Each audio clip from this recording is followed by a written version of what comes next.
Jack. It's great to be here with Defend Life. Defend Life was really instrumental in my vocation. Working, being the director. Jack likes to keep people busy. How well do you all know Jack here? So I got to the point I said, "Dear Lord, anything but this. I can't take it anymore. Jack's running me all over the place. You got to do this, that, and the other thing." I didn't get to go to the roast they had last October, so I figured I'd have to. This is my opportunity to get him. But joking aside, it really was something where, as he mentioned, I went to that one. The first time I came into contact was with Father Paul Marx, and Father Marx, he liked to talk about. One of the things he would repeat over and over and over again was this connection between contraception and abortion, right? And he was a sociologist, and he would do an analysis of all the countries around the world and different cultures and so forth, and show that once that contraception became widespread, abortion soon followed, right? Like night follows day, as he would say. He would repeat it and repeat it and repeat it. And I never really thought about that much. Before then, I was a law student and planning on getting married, but I didn't want to have a big family, but I never realized, there is a connection here. You can't just, soft pedal contraception. There's something deeper going on that's causing all these different problems. And plus, it was a priest saying this, and this is like in the late 80s, and it impressed me to hear him just up there speaking that way. So I got more and more involved, as Jack mentioned, and eventually became the director. But just being in contact with people, Catholics and Christians, who were really living their faith had an impact on me. I mean, there was a pro-life part of it, but being around people who went to confession frequently, who encouraged me to go to the Eucharist more frequently. I remember Joe Scheidler was visiting one time. We were driving around, I think 6 talks in one day it was, or something. And he talked about how his life, he made a commitment to go to daily Mass a couple months before that, and how he thought he didn't have the time, but he's getting more done, because even it's just something about going to daily Mass. He actually feels like he's more efficient, getting more things done anyway. It's not a waste of time and so forth. And it kind of made me think, because that was my excuse back then. Well, I just don't have time to go every day. So I started to do that, and little by little, the seeds of the vocation started to blossom. And anyway, so I'm very grateful to Defend Life and to Jack for helping me, being one of the major reasons why I stand here today as a priest before you. But getting back to that talk that Father Marx gave, I think most of the people here probably have already heard that talk and understand that connection between contraception and abortion. A couple months ago, I read an article in a magazine called Business Insider. Business Insider, which got it right here, gave me some ideas for this talk. And it said, time to admit it, the church has always been right on birth control. Okay, and this is a business magazine, an online journal, written by Michael Brendan Doherty. Sounds like he might be Catholic. But he talks about, he went into Paul VI's encyclical Humanae Vitae, and makes an argument here that was sort of prophetic, that what the Pope had warned would happen if we separate sex from babies, right? If we separate the unitive function of the sex act from the procreative function, we're opening the gates to all kinds of things that weren't even probably contemplated then. And of course he was mocked, he was ostracized. It really caused, as you may well know, after that, a lot of tension in the church among priests and bishops. Actually, there was a great article written by Cardinal Stafford a few years ago, his experience as a young priest in Baltimore about the encyclical, and he was talking about how he was a young priest. He went to this meeting. They were going to talk about the document recently after it came out, and he was horrified. They went around the room, and of maybe 60 priests, he was the only one who stood up and said he was in support of the document. And he said it created a fissure, a separation, a problem within the presbyterate that's still present today in a lot of ways. Okay, this one teaching. But we now have, 46 years. This was 1968. We have, in July 1968, where it'll be 46 years, this July when this encyclical came out, and we now have a lot of evidence that it was prophetic. And a lot of the things that the Pope forecast, and maybe I would say even more, have come to fruition. So this article in Business Insider mentioned 4 things, and I'll go back over the encyclical to show where the Pope said this. But basically, he warned of 4 results if the widespread use of contraceptives was accepted. First, a general lowering of moral standards. Second, a rise in infidelity and illegitimacy. Third, the reduction of women to objects used to satisfy men. And fourth, government coercion in reproductive matters. And that was quoting here from, or referring back, number 17 of the encyclical. The encyclicals are divided into paragraphs. And in paragraph 17 is where Paul VI talked about this. And he talks about these 4 things, and we'll just, I want to focus on, maybe we're going to go through all 4 of them, but there's a couple of them I'm going to spend more time on, but just the one that maybe is the easiest one to talk about quickly, government coercion in reproductive matters. Now, back in 1968, he made the claim that public authorities who care little for the precepts of the moral law will start to think that this is a good thing and promote policies in favor of contraception. Then he says, should they regard this as necessary, they may even impose their use on everyone. Now, back in 1968, everybody probably said, oh, that'll never happen here. That's, I don't know where, maybe in communist China or in the Soviet Union, something like that might happen. But now we have the HHS mandate, right? All these things, once you break this principle, and we're really breaking with the natural law, breaking with the beautiful gifts that God has given us in sexuality, when we break it and take it outside of where God made it to be, we open up a Pandora's box and all kinds of consequences that are out there. And that's certainly one of them. You've all heard, this is just some introductory things, the war of women, right? What is the war on women? What is that premised on? Anybody? Lies. True. But the church has a war on women. The church, the Christians have a war on women. The conservatives is a war on women. Why? Because they want to deny birth control, or they want to at least deny that the government pays for everybody's birth control and sterilization, and in some cases abortion. Right? That's what that. This is a war on women. What is that premised on? A war on civilization and religion. Okay. Well, why a war on women? But they want the women's vote. Yeah. Because women bear the children. Women bear the children by themselves? No. Oh. Right. There's like somebody else involved usually, right, in the babies, right? And it's premised on that, that it's only the responsibility of the women to worry about reproduction in the sex act. The man has no role. It's all, he's no responsibility for what happens. And so therefore, if you're against these things that help to control births, you're against women, right? And I think it kind of plays into one of the things that the Pope said about reducing women to objects. And in other words, in having men not shirk their responsibility, not live up to not take responsibility for their actions. And it's kind of built this atmosphere that's out there once you separate this principle. So talk today on the consequences of the hookup culture in relation, sort of in the context of these things that the Pope warned about. What is the hookup culture? Jack alluded to this. When we say that word, more and more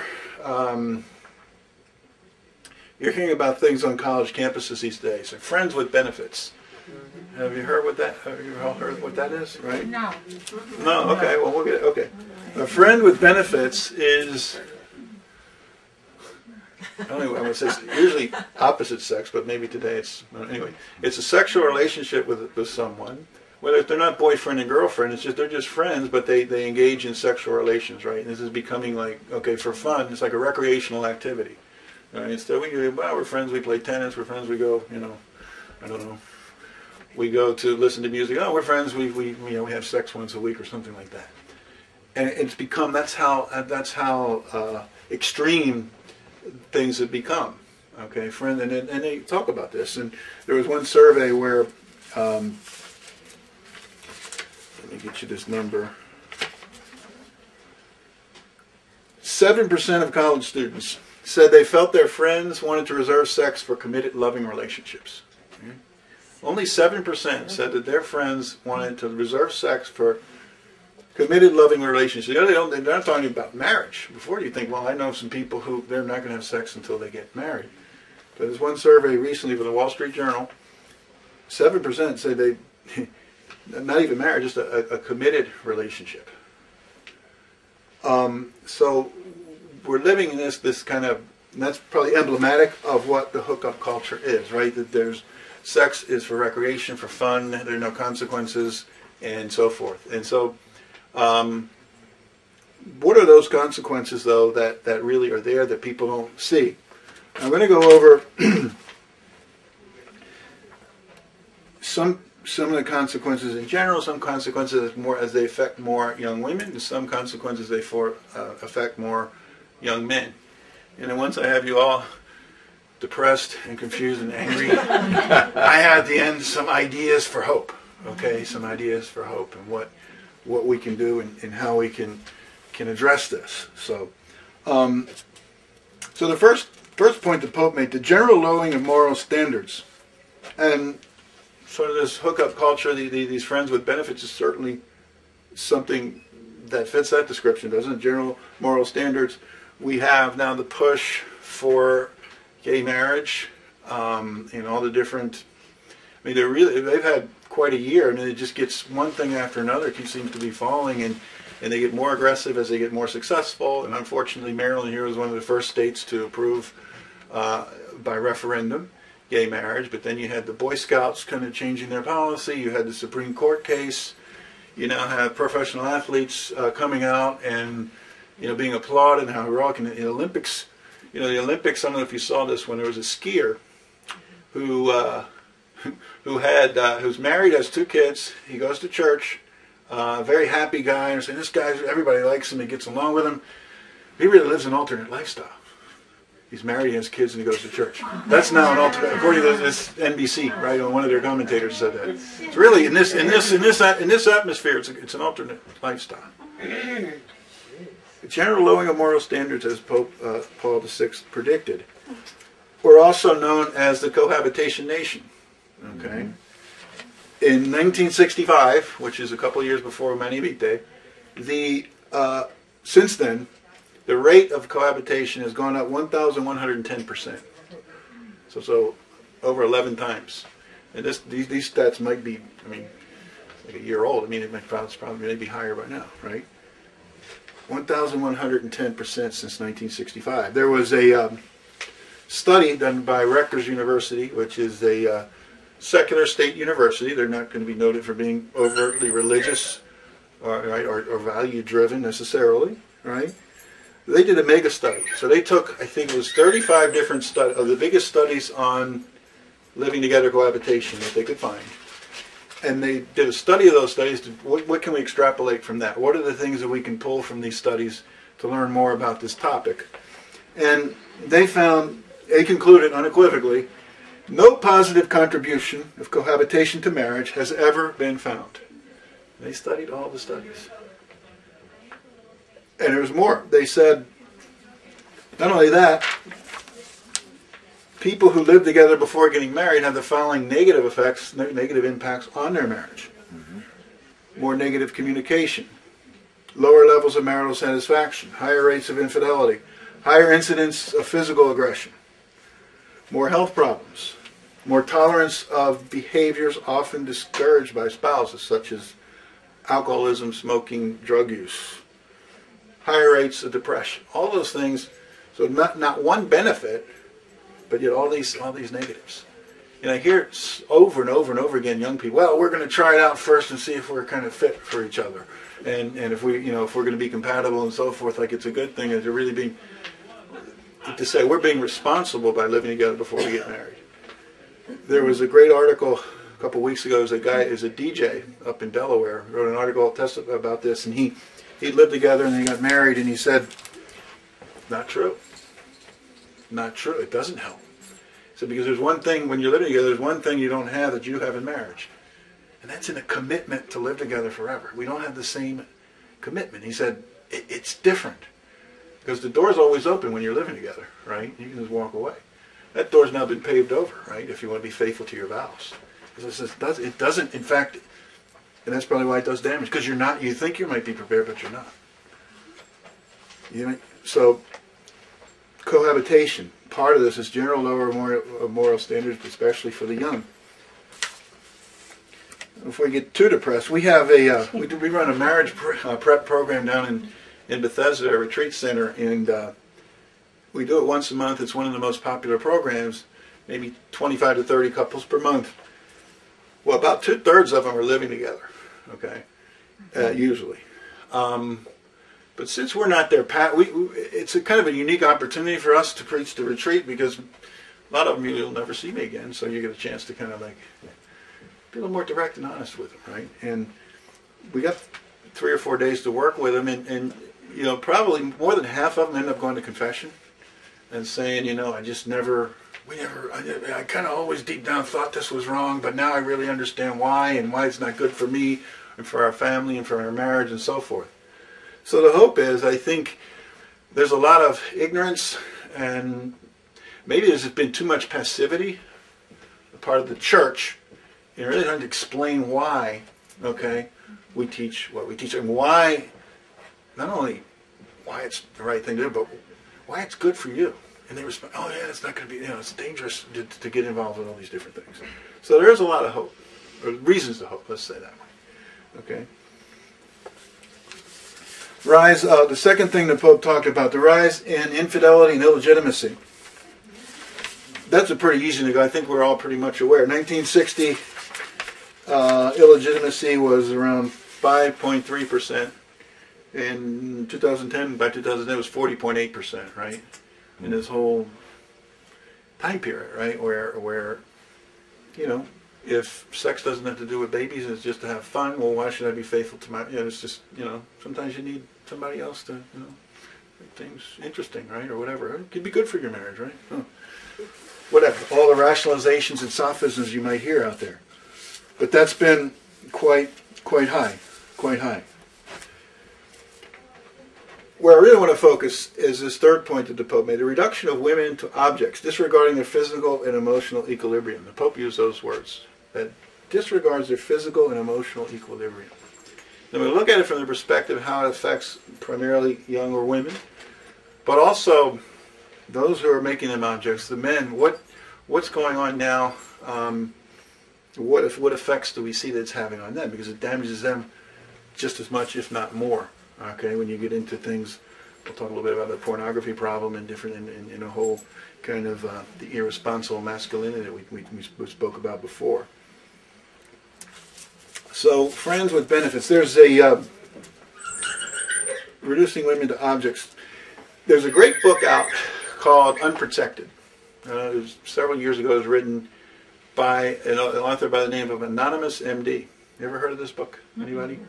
Okay, a couple people are nodding here. Okay, so it was written by a psychiatrist on a college campus, and she didn't want to divulge her identity because she was afraid of professional consequences, because she really addressed some really serious issues, some things that are just not politically correct or professionally correct in her field. She's a psychiatrist, and there's a tremendous bias at times on these kinds of issues. She's since come out of the closet. Her name is Miriam Grossman. She's not Christian. She's a Jewish psychiatrist, and she goes around. She gives talks on these things. But in her book, she addresses several things, like sort of case studies of students who came to her for help and for treatment on the college campuses. And one of the ones she talks about is a girl named Olivia, who came, and she had her first experience with a friend with benefits, okay, and before that she really wasn't sexually active, and after a short period of time she realized, well, this guy was only out to have a good time, right? He didn't really care about her, but she felt like there was something more there because she had, you know, been with him, and she was just crushed, depressed, and so forth. And she told the psychiatrist, why did they tell you to protect your body from herpes and from pregnancy, but they don't tell you what it. They don't tell you what it does to your heart. They don't tell you what it does to your heart. And that's kind of the theme of her book there, right? She would say, you know, the health centers, the student health centers are going to give you, here's safe sex, here's what you need to do to protect yourself from pregnancy or whatever, or try to protect yourself from pregnancy, right? Because it doesn't always work in different sexually transmitted diseases and so forth. And over here, don't smoke, don't drink too much, you know, here's your health food, you need to have this diet, you need to take care of your body, take care of all these things. But they don't tell you about the other consequences of that, of what it does to your heart when you engage in these behaviors, right? There's no condom for the heart, right? And so a little bit, what tends to happen, and why did this girl feel this way? Well, you may know that sex creates an attachment. This happens a lot in women this way.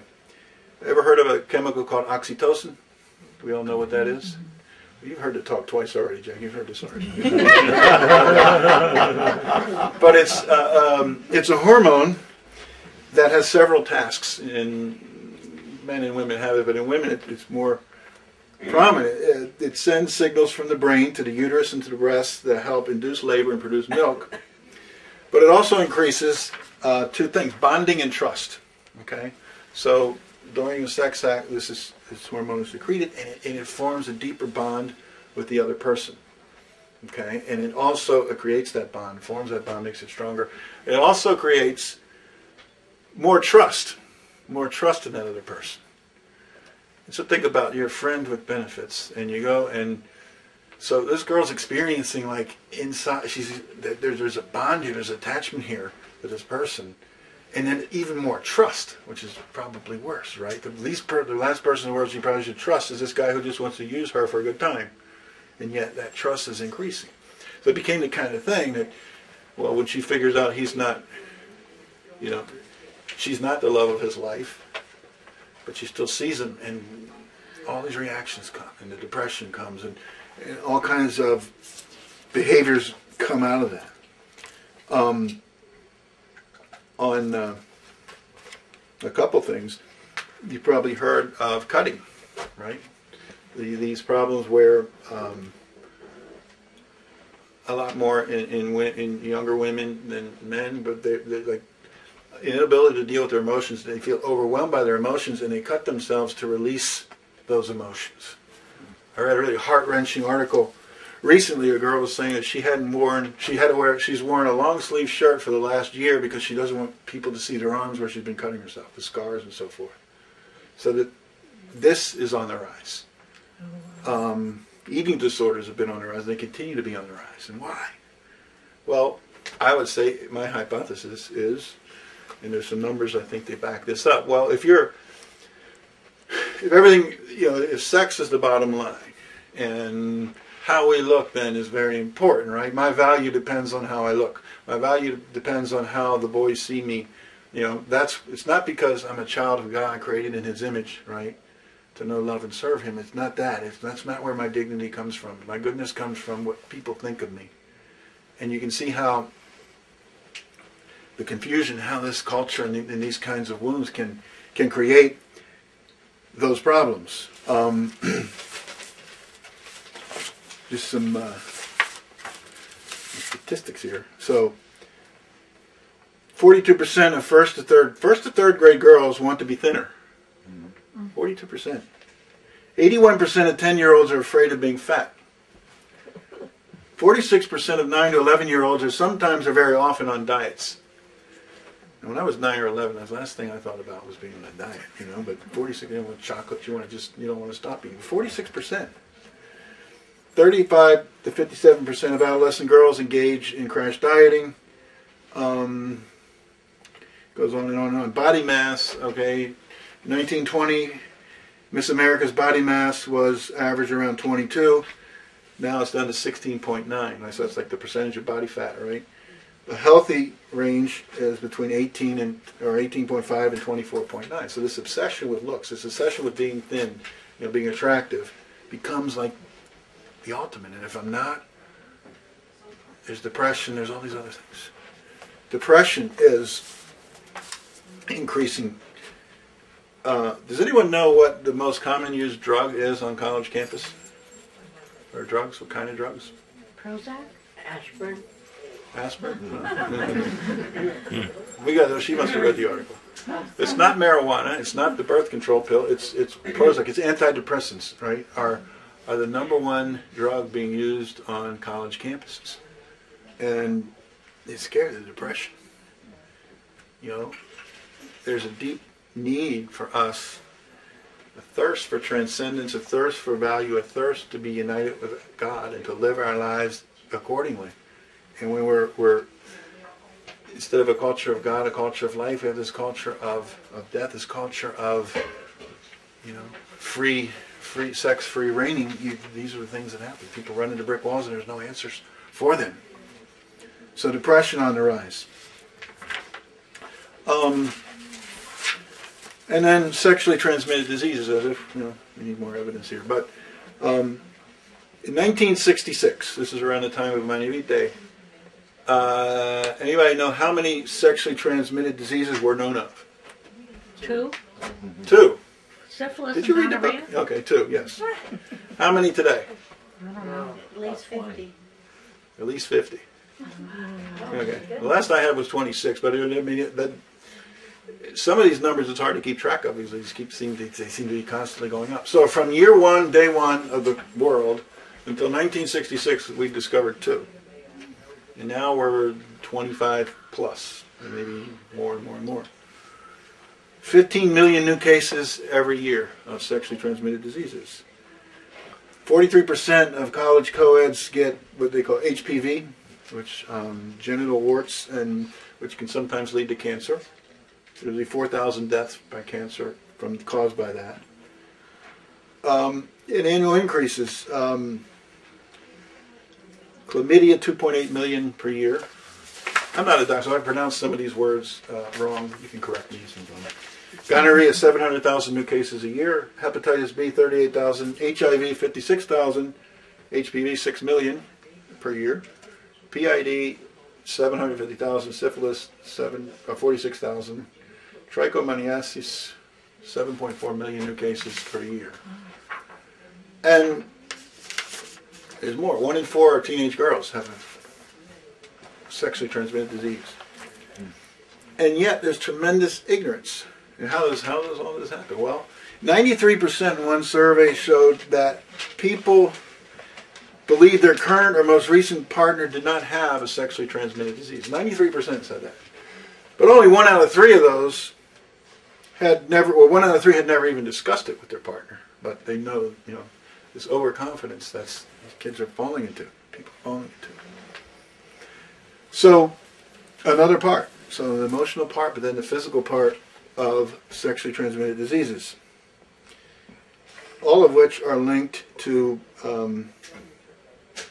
depression and suicide rates, right? Which are not good. So that's the women. So how about the young men? We see just an epidemic out there right now with pornography, right? The priests I talk to, we see this more and more in confession. More and more young, middle-aged, men confessing this. And think about it. Those are the ones who are going to confession.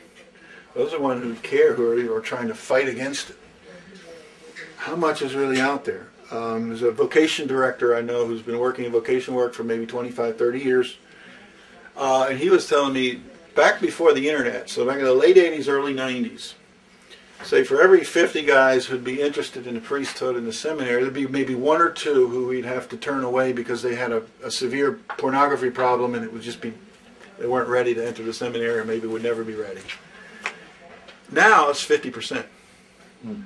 Half of them now come in with some kind of, and these are ones who want to come to the seminary. Okay? And why? The internet.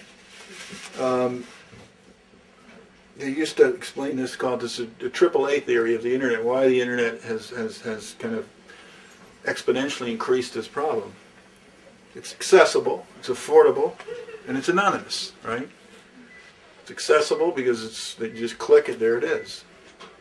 It's affordable because at least at the beginning it doesn't cost anything, right? You just look at this stuff. And it's anonymous. You know, when I was growing up, I didn't do this. Disclaimer, okay, but you go to the 7-Eleven, right, and they have magazines behind the rack and they'd be half covered. I mean, you had to sort of embarrass yourself in public. Hey, give me one of those, you know. Or go in the back room come out of the black room of Blockbuster, and maybe, you know, who knows, your next door neighbor might see it and tell your mom, or whatever. But it was a social stigma, right? It was harder. Now it's anonymous. Who's going to know, right? And this is all fomenting this. But there's two other A's. I would call it now. It's not AAA anymore. It's 5 quintuplets. No, but there's 5 different A's. Accessible, affordable, and honest. But it's also addictive. It's addictive. Easily addictive. One doctor mentioned probably more addictive than crack cocaine. You know, explaining some of the reasons here why he said that. It's addictive and it's aggressive. And what we mean by aggressive is that, as if with any addiction, the more you get involved, it takes more of it to give you the same satisfaction, right? So you might start off, I don't know, 3 drinks, and then all of a sudden it just doesn't, you kind of tolerate that and you want more.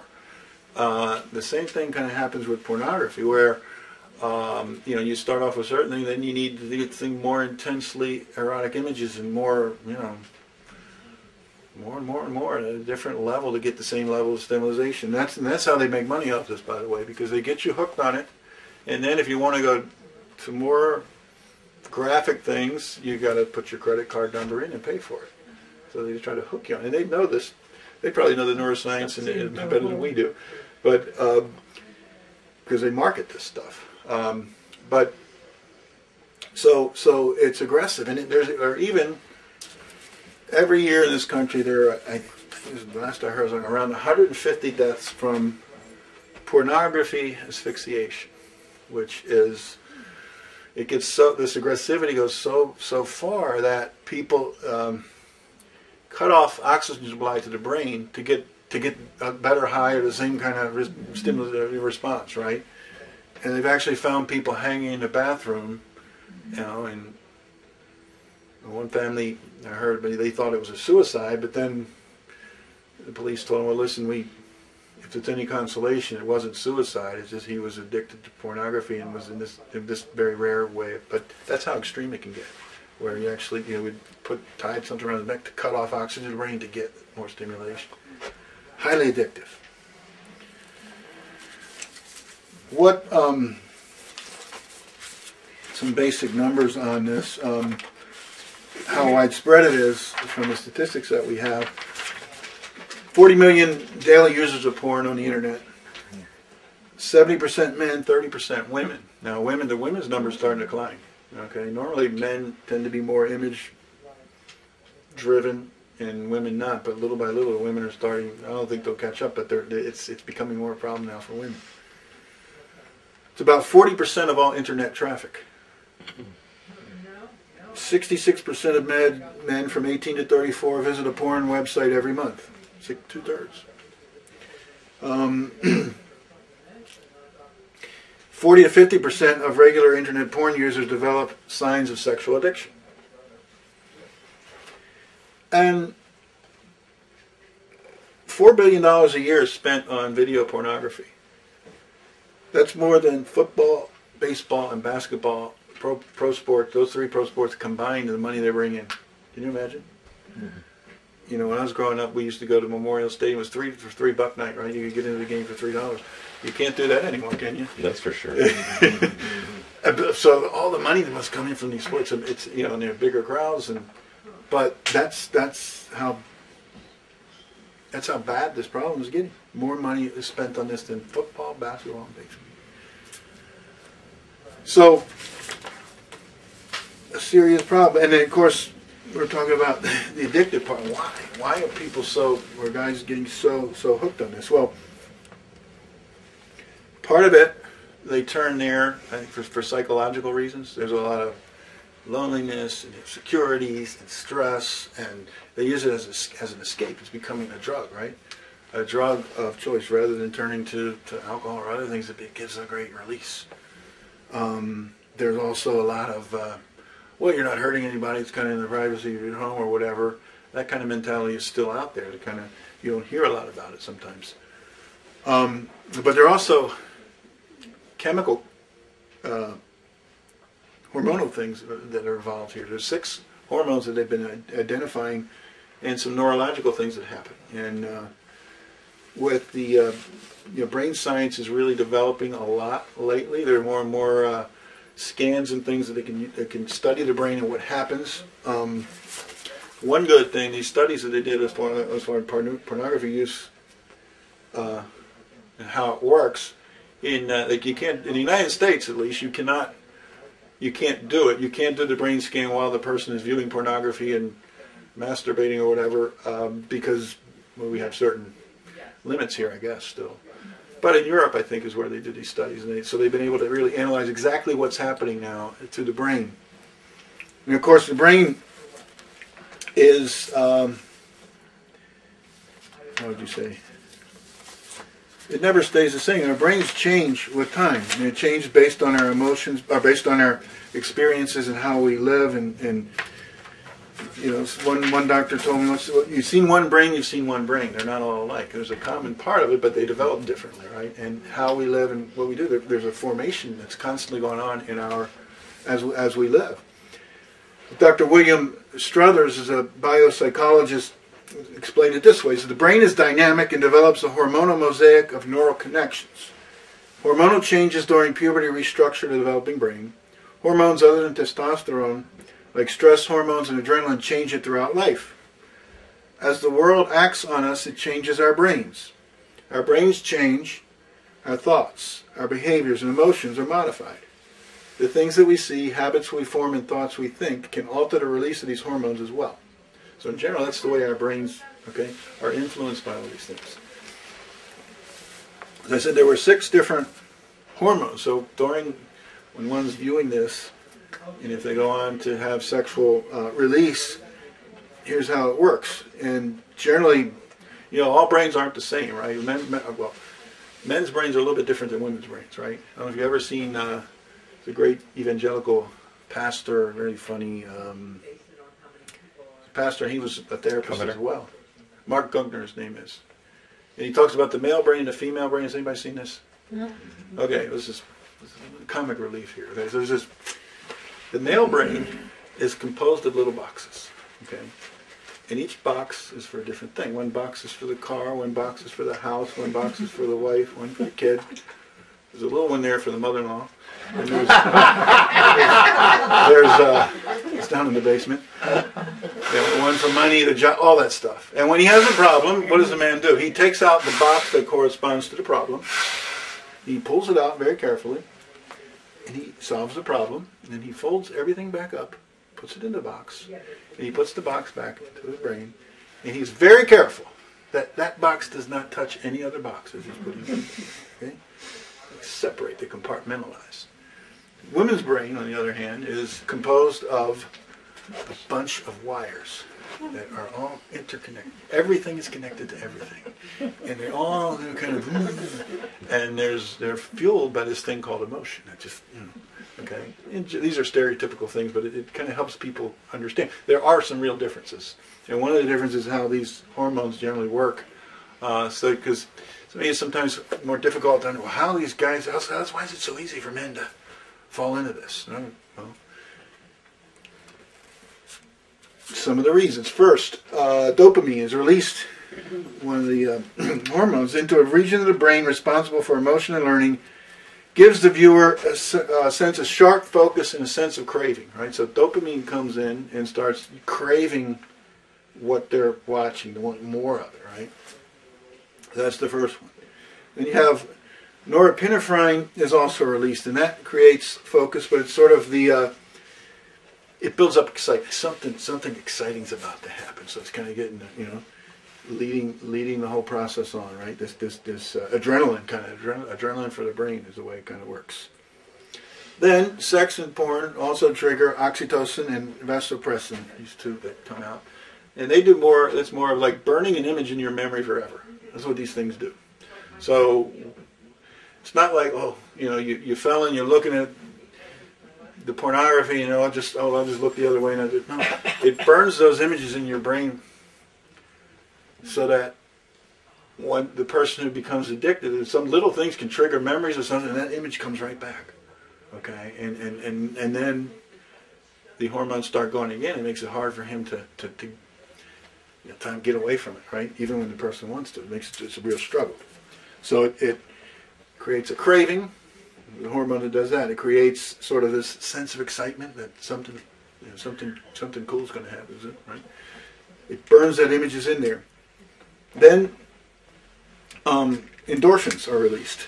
Okay, it gets like sort of a whole wave of pleasure throughout the whole body, right? During the sexual release, and then after you have serotonin, which comes in and brings a sense of calm and relaxation at the end. So you have this experience, sort of this drug. This is the way it's working. Okay, and why did God do that?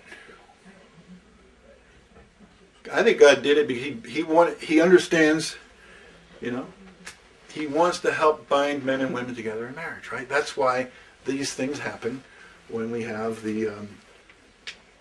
when we go through the sexual cycle here. I'm not married, but I've heard that marriage sometimes can be tough. Anybody think that? I've heard. Okay. So that's why God He wants to help us, and He built us naturally with certain things that are going to help us. Same way with we talked about the women with the oxytocin, bonding and trust. Well, that's a good thing if it's your husband, usually, right? But to have a bond and that can be very helpful. But when it's used outside of the way that God has designed it to be used, the way He made us, it creates problems. It deforms, it destructs, it becomes destructive, right? So this whole system that's in there. And then it also, the other thing He did, He put these things called mirror neurons in our brain. So this isn't chemical, this is either neurons in your brain. And mirror neurons are, at least in the male brain, it's a desire to mirror what you're seeing, right? I think this is why men like to watch sports so much. I think you watch your favorite team or your favorite player, and you're sort of like, oh man, that could be me. Or that's me. He just made a big play. And yeah. Not just that we won the game, but my favorite player scored the winning touchdown. And you kind of like lift, for whatever, hit the home run. Put that into pornography. What happens? Because there's sort of this mechanism, I wish. This is what it says, right? I want to be like that guy. Look what he's been able to do here. That kind of thing gets triggered in the male brain when he's watching pornography. And of course, it just doesn't go away, right? As we said, it starts to form, your brain begins to change to the point where this is like the new normal, right? You become addicted, and pornography, someone addicted to pornography, the brain looks a lot like what an alcoholic's brain looks like.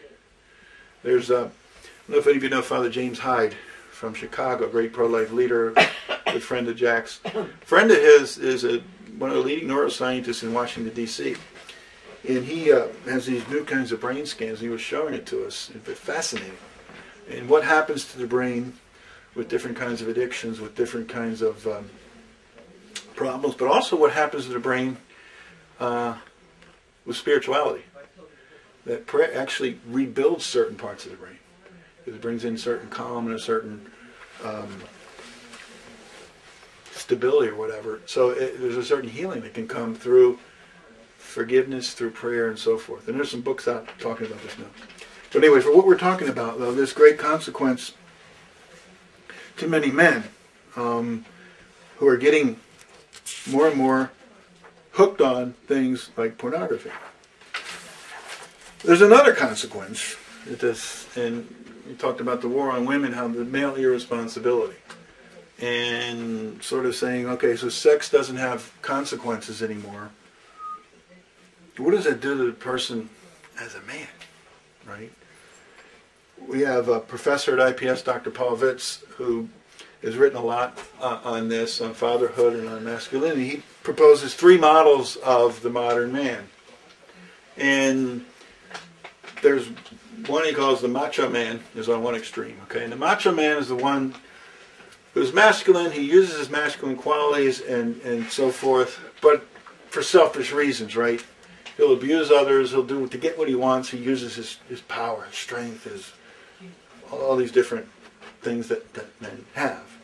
On the other end of the spectrum, the other extreme is El Wimpo, right? El Wimpo doesn't use them. He just likes to get along with everybody. He kind of shirks his responsibility. It's not about him. You know, they say that women like to go shopping with these kinds of guys, but they don't want to marry them. They fail to use the gifts that they're given as men. Because there is a difference between the sexes, right? We can say that here. I'll say that as well, right? Which is important for us to talk about, right? Women have certain gifts that men don't have, and men have certain gifts that women don't have. And you know, we've tried to make everything so gender neutral over the last 50 years, since about the time of Mani Vitae, where things just aren't where they need to be. A third model of manhood is the man who uses his gifts to serve others. Okay? So he's masculine. He doesn't use it for selfish reason. And he uses it. He's not afraid to not use it. But to become someone who serves others, someone who, you know, defends his family, defends his wife, respects women. And he really lives out that complementarity that should be there, right? And he points out that perhaps our best model of that was a guy who died on a cross, who used his masculine gifts for good, for other people, to serve others, to give himself for others. And every father, every priest, every man, what a great model to think about it that way, that Jesus used his gifts, his qualities to serve others. But this whole culture today is telling us different things, right? It's be selfish about it, you have no responsibilities, don't worry about it.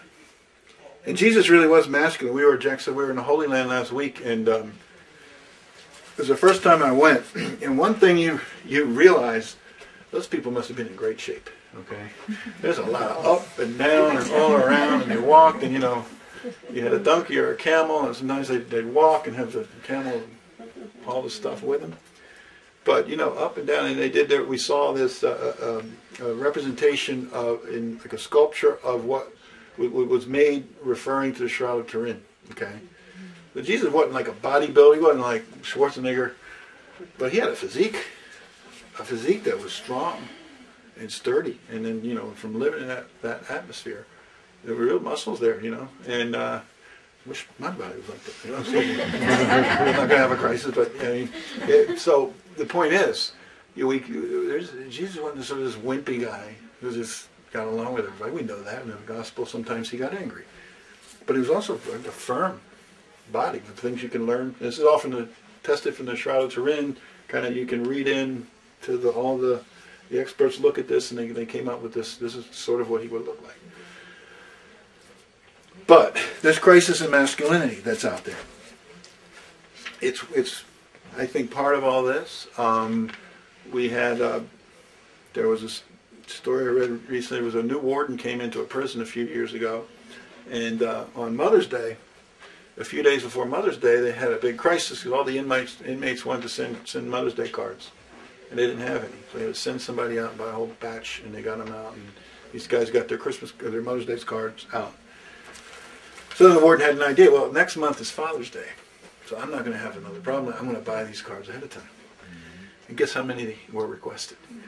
0. Nobody wanted to send that. What's that? But most of them, well, yeah, they either don't know him, or he was not good to them, or he abused them, or whatever. That's why they end up in jail a lot of times. And there's such a need for men to have this. It's a crisis in our society. If you ever remember Bo Jackson, he was a football player and a basketball. He played NFL football. This is in the 80s. Won the Heisman Trophy in college. Played pro football and pro baseball at the same time. He would switch teams at the end of the baseball season. He would go play NFL football. I mean, not many guys have ever done that. And he was good, really good in both of them. Big, tough guy.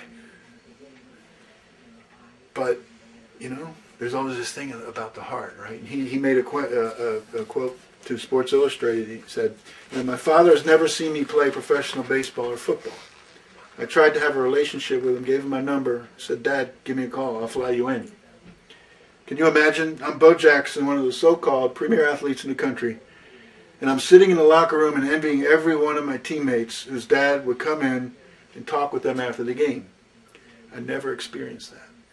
These big tough guys are accomplished and all these things, and yet the loneliness, the hurt that's inside of so many people today, because of this crisis. I think a crisis in men not being men and women not really being women, right? And I think when one of the reflection I have is we look at the marriage issue right now. I don't think we're going to win that debate unless we win. First of all, we win the debate that hey, men and women are different, and that's good. God made them that way, and we no jealousies, no rivalry, right? There's a harmony that we need to have, and it's beautiful, and it's complementary. Why does everybody want to be the same? But if we don't get that point across, it's going to be really hard to defend why marriage between a man and a woman. Well, because they both have a role that's important. So, anyway, I promised I would give you some reasons for hope. But I think I did this talk too well. I don't really know. Some reasons for hope. Yesterday, we celebrated the first anniversary of Pope Francis's pontificate. He was elected yesterday was 1 year. And he said many things that I think have probably raised some eyebrows, maybe made us think of certain things. But I think a lot of the things we hear about are kind of spun the wrong way. He's also said, hey, look, I'm not planning on changing doctrine. It's more of the way we look at things, the way we go about trying to evangelize, trying to heal the culture. So in the first interview he had that was very famous in America Magazine, one of the things he said was that the church needs to be like a field hospital after battle. It's useless to ask a seriously injured person if he has high cholesterol and about the level of his blood sugars. You have to heal his wounds, right? You need to get the blood transfusion. You need to take care of those things first. And then we can talk about everything else. That's what I said. Then we can talk about everything else. Heal the wounds, heal the wounds. You have to start from the ground up. And I think that's a good context to put this in. He's also mentioned, one of the things that struck me, he talks about a church, he'd rather have a church that was injured rather than a church that was sick. Because a sick church sits around and overanalyzes itself and beats itself up and stays enclosed inside the church and doesn't go out, right? I mean, but the injured church, according to him, is the one that goes out in the streets and tries to evangelize. And sure, we make mistakes. We're going to hit road bumps. We're going to have difficulties. But it's much preferable to have that happen than to just be so focused on yourself and so worried about our problems. If you took a sample of this air and put it under a microscope and looked at it right now, we'd probably all be headed for the hills. Right? Get out of this building. It's so dirty. But when you see it in perspective, that's no big deal. We know nothing's going to happen to us. It's not, we're not contaminated in here. I don't want to gross anybody. I hope you all had lunch already. Right? But anyway, I think his encouragement is the first sign of hope, right? Is that we need to be a church that's out there that's doing things. And I would say the pro-life movement has been doing this for a long time. I mean, think about it. When you think about works like the crisis pregnancy centers and the sidewalk counselors, we're reaching out to heal wounds in a very loving way. And we're not saying, oh, you bad girl, you got pregnant. No, we understand these things happen. But we love you, we want to help you, we want to help you, we want to help your baby, we want to help you avoid this problem. And maybe more than other things going on in the church, what a great example. He wants to apply that to the new evangelization. And when we go out and we see so many broken people, right? That's going to kind of be our attitude. Okay, what happened, happened. Let's see what we can do to help you out. And let's let you see what, that God, we have a God who's merciful, who never gives up on us, who's always there for us. So that's one thing, the leadership of the church. Secondly, John Paul II left us with this great teaching, right, theology of the body. And I mentioned a little bit before how the marriage prep program, and once you really confront people and explain why the church teaches and explain why this is really good for you. It's good for you to follow the natural law. It's good for you to be. It's not just an arbitrary rule that was laid down. You better do this, right? There's a reason for it, and it's connected to our happiness. It's connected to our flourishing and so forth. So, and more people are starting. I think it's going to take a while for this to kind of hit the streets, but it's in process, right? So as far as an antidote to the things I was talking about, we have things. More and more more and more groups are popping up to really spread the gospel. More and more young people, more and more bishops. The bishops, they had their last meeting here in Baltimore in November. One of the things they resolved to do was to write a pastoral letter, joint pastoral letter on pornography.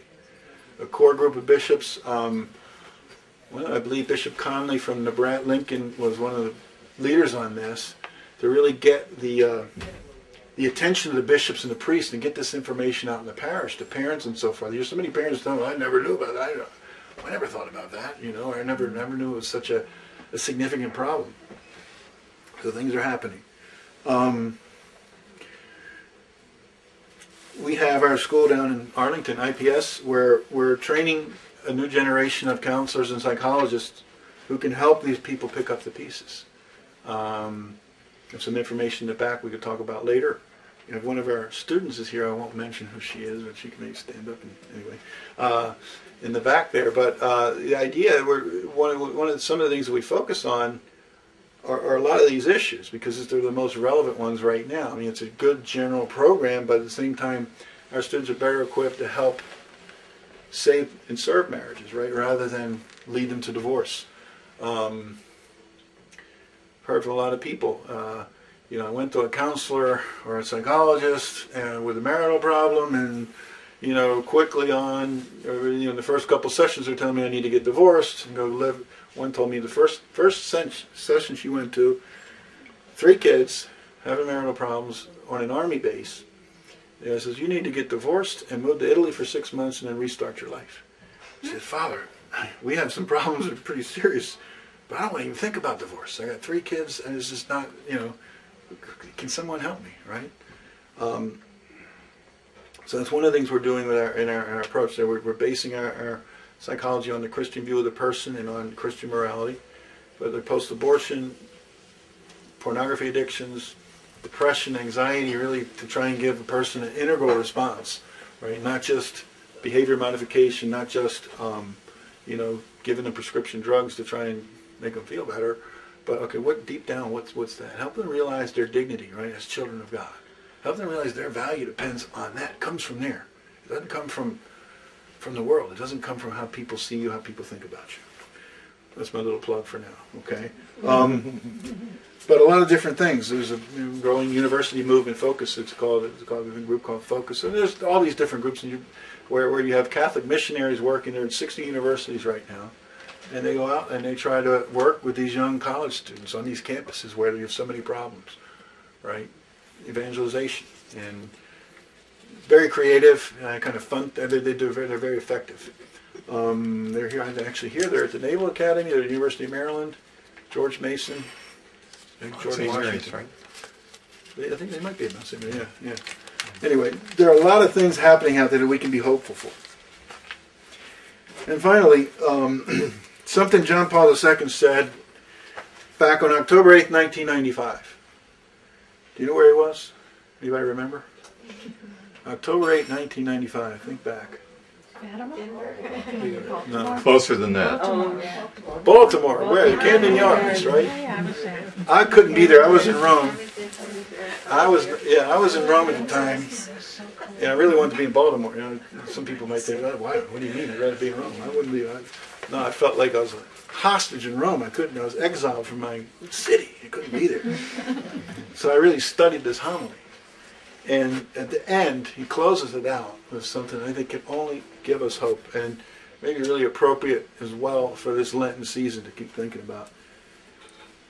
Toward the end, he closes on, "There's no evil to be faced that Christ does not face with us. There's no enemy that Christ has not already conquered. There's no cross to bear that Christ has not already borne for us, and does not now bear with us. And on the far side of every cross, we find a newness of life in the Holy Spirit, that new life which will reach its fulfillment in the resurrection. This is our faith. This is our witness before the world." Good Friday might be tough. It might seem like it never ends, but it's always followed by Easter Sunday. Okay? And that's the truth of our faith. And that's where our hope has to be. That's got to be the center, the core of our hope.